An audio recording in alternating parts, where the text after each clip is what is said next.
To create a story with questions, start by answering a few short input questions. Your curriculum and age group will automatically be filled in based on your account settings. First, choose how long you'd like the story to be, then enter the topic. The more detail you provide here, the more accurate and engaging your story will be. Next, select the type of reading text, and under the Reading Focus heading, choose the type of comprehension questions you'd like to include. Finally, enter how many questions you want your students to answer and click Generate. Your story will be created in about 1 minute. Once it's ready, review the story, the questions, and the answer key.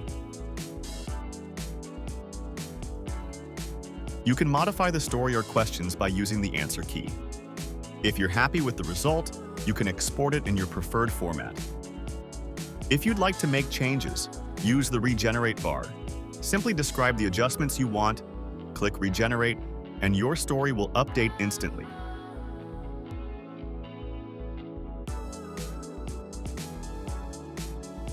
Once exported, your document is ready to use in class.